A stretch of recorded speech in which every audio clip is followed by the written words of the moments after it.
Thank you for having me here today. I especially thank Dean Radcliffe and Ms. Samuel for inviting me. As a historian, I was always interested in how the past connects to the present. And this event provided such a good and unique opportunity to make one of those connections.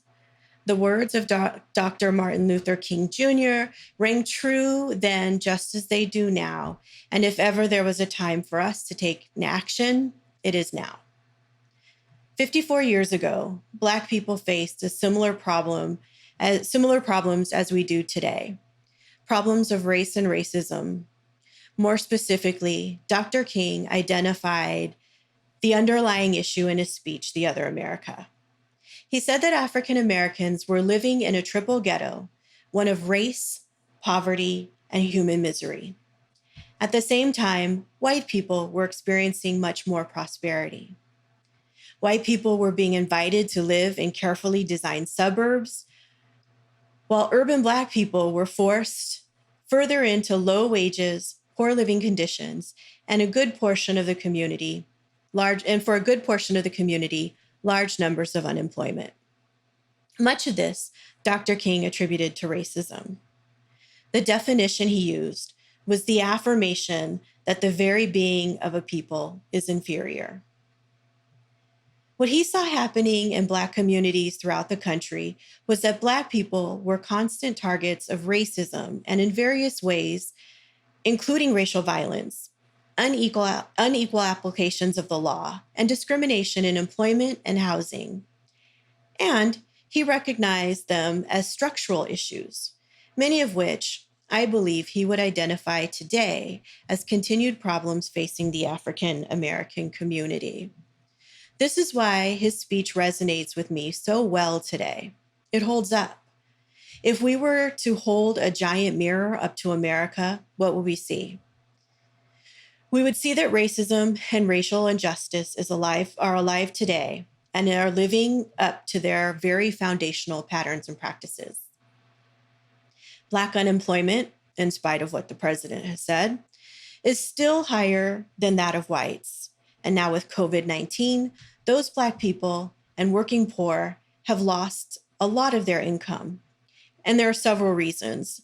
Either they fell victim to the virus, or they lack the adequate healthcare offerings that are available to others.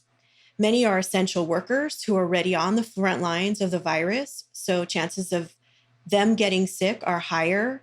And those people like me who have the ability to stay and work from home are less likely to get sick. Also, it could be simply because they've been unable to keep or find work because of COVID-19. And I want to acknowledge that there are so many healthcare workers and first responders who are people of color, and they are in hospitals and emergency and urgent care units. Their lives are on the lines every day, and they are putting themselves at risk to help others. And these are people of color. A lot of them are people of color, which presents major problems for the Black community as a whole, communities of color as well, and the rest of the country. It's the result of a tiered problem that affects everyone. As I mentioned, this is an issue for workers on the front lines, many of whom don't even have the adequate health care to get the proper treatment. And some of these people are nurses, medical assistants, EMTs, and other healthcare workers. If we don't have the healthcare workers to tend to the sick, who's going to help us? As we have seen over the last 9 months of COVID, the more people who get sick mean there will be more people who get sick. It just keeps multiplying, and Black and brown people have the highest rates of COVID. Again, the more it spreads, the more people get sick. If you're out of work because of COVID, how can you afford to pay your bills? Right now, Congress is trying to pass a stimulus bill, and they're actually fighting over how much money would be enough to help people. In his speech, Dr. King argued for a guaranteed minimum income for all people and their families. He believed that it was time for the movement to shift in that direction, noting that our country spends so much more money on our military. At the time, he was talking about the Vietnam War and for space exploration. When he ran for president last year, Andrew Yang argued for universal basic income for all Americans and believed that everyone should receive $1,000 from our government. Well, Yang was not elected president, and Congress can't decide whether $600 or $2,000 is enough money to help people who are struggling. On the one hand, we could say that the spirit of the idea lives on. And on the other, we can see that the denial of assistance to those who are in dire need, who are also mostly people of color, is one way that structural racism works in this country. It's not the outright discrimination that's detrimental, and we can discuss whether that still exists, but it's the societal structures in America that are detrimental to the financial stability of our communities of color, along with working poor white communities. Another point Dr. King made in 1967 was one about housing. So as he was describing the ghettoization of Black people, he argued for fair and equal housing. We have seen recently too many examples of how that never manifested and is still a problem today. Urban communities are under-resourced and over-policed. Many inner cities have become food deserts, lacking fruits and vegetables along with other healthy options. Most of them don't even have the same grocery options as in suburban communities. Social and public services are few and far between in several urban communities. Many people who live in these communities face slumlords who neglect to tend to buildings' upkeep and safety. Those who do live in subsidized housing face restrictions that it puts a real burden on families. Rules for housing, such as you can't be married or live with your partner if you're in subsidized housing. People who have been convicted of a crime can't live with you. Violating these rules can get you evicted from the premises, and none of those rules addressed the violation on Black and brown families who live in them. And those communities are seldom near city centers that have good transportation, that are considered safe, and are even pedestrian-friendly neighborhoods. These communities are also over-policed so that you have more of a police present in Black and brown communities. We've seen such an uptick in police violence over these last several years in the news, but Black and brown people living in these neighborhoods have seen and felt it all of their lives. Over-policing also leads to other legal problems that impact Black and brown employment, education, and households, all of which are necessary to maintain a successful functioning community. Though Dr. King did not discuss education in this particular speech, not to the extent that he would in others, I want to take a moment to address how the current educational system has upheld some of these structures. Funding for schools in many states is supported through property taxes. If you live in a neighborhood where people rent, there is less money generated for the schools in that community. So people who live in suburban communities, or what we consider nicer neighborhoods, where parents are likely to own their homes, will have more funding go into their schools. Not to mention that their children can benefit from better fundraising and parent involvement opportunities. Zero tolerance policies can also be found in public schools, particularly those in inner cities. This is a real problem because if your child is found in violation of certain rules at a school, they can be expelled with a few options to go elsewhere, with very few options. And these zero tolerance policies are things like if your child gets caught with Motrin, Advil, aspirin, because she's menstruating and she has cramps, she could be kicked out of school. Small things like that. Sometimes they're very, very trivial. And recent research has shown that Black boys and girls are more likely to be suspended or expelled from school than white children. Moreover, Black preschool children are also being suspended and expelled in frighteningly large numbers. By creating zero tolerance policies, we have created ways for children to become undereducated, schools to operate as practice for prisons, which is why we call it the school to prison pipeline, and an overall system designed to disqualify generations of Black and Brown people from the workforce at any level. So you see, structural racism is cyclical. It is an unfortunate cycle that comes back around to the same issues. We no longer need to discriminate if the country's power structures are hierarchical and based on race. Just as Dr. King said, it's much easier to integrate a lunch counter than it is to guarantee a livable income and a good quality job. It's much easier to guarantee the right to vote than it is to guarantee the right to live in sanitary, decent housing conditions. It's much easier to integrate a public park than it is to make genuine integrated education a reality.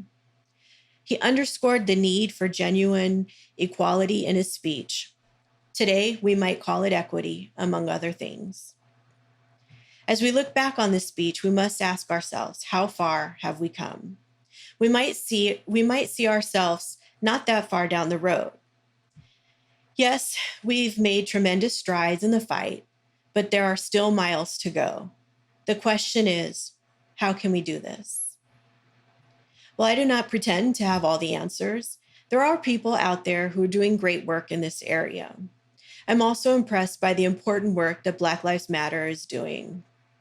First, making it a point that the sheer acknowledgement of Black lives, placing equal value on Black lives, was such a tremendously necessary point to make. Although sad that it had to be done, it was so important for them to make that point. Black Lives Matter has also done a wonderful job advocating for Black and Brown people across the board in terms of family, education, and housing, to name a few. Most people identify their work organizing protests against police violence, but many of their interests are very similar to what Dr. King lays out in his speech, which is also an indicator that we have quite a ways to go in our quest for equality and equity for Black people.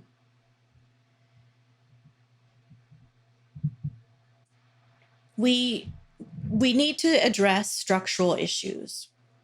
We can start by admitting that there are structures in place that give privileges to certain groups over others. We can also start seeking ways to overturn those structures to make our society more equitable, and not just along racial lines, but along gender lines as well. Dr. King suggested legal ways to make change occur. He firmly believed that you would not change people's hearts initially, but that you can change their habits. He gave examples of making it illegal to lynch.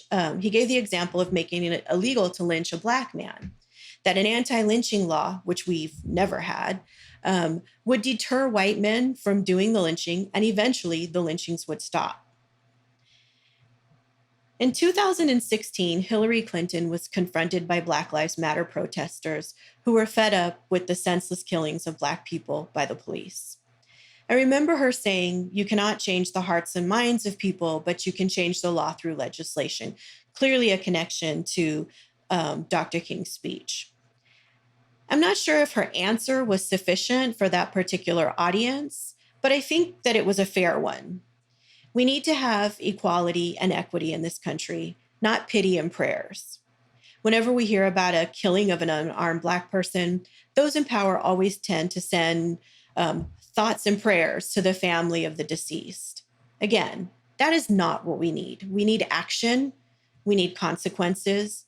We need to know that our lives matter just as much as anyone else, and our safety should be secured, especially in our own communities. Dr. King had an idea: ensure proper representation in government. He said, "There is a great deal that the Negro must and can do to amass political and economic power within his own community and by using his own resources."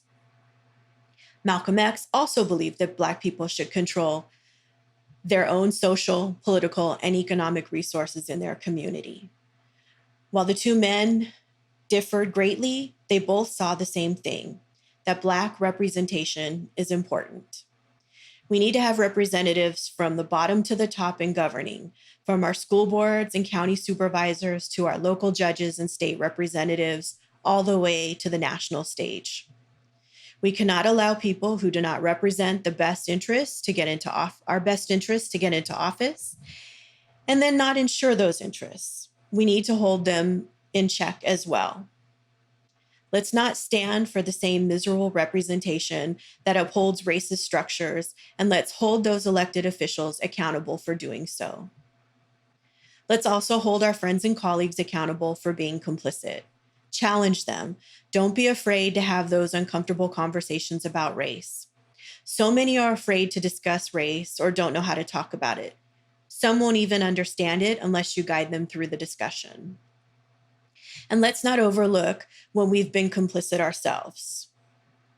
Let's take into account what and if there's anything we can do to help bring that change. Do we speak out against injustice? Continue voting for that same miserable representative because we know their name? Have we completely given up on the entire system because it's broken? If ever there was a time for action, it is now. If we thought things were bad in the 50s and 60s, what about now? We have not come as far as we may think, and today I have given several examples of that. So now it's our turn. We can take action and demand change, and when it comes, we will know that Dr. King's work was not in vain, that it was just the scratching of the surface toward racial justice in America. We have to do our part too, and hopefully you have a few ideas after this talk today. Activism is alive and well in America, and there is plenty of work to be done at the polls, in our communities, churches, and schools. If you don't know where to begin, start with education. Teach others about anti-racism and how they can be anti-racist. Engage people in the work of anti-racism scholars and writers like Ta-Nehisi Coates, Ibram Kendi, Isabel Wilkerson, Carol Anderson, Michael Eric Dyson, and Robin DiAngelo, to name a few. Be willing to work with people on anti-racist practices. We need this in our schools, our colleges and universities, our jobs, and our churches. While at times this may seem small, we have to be willing to change the culture in which we live in order to see real, meaningful change. Thank you.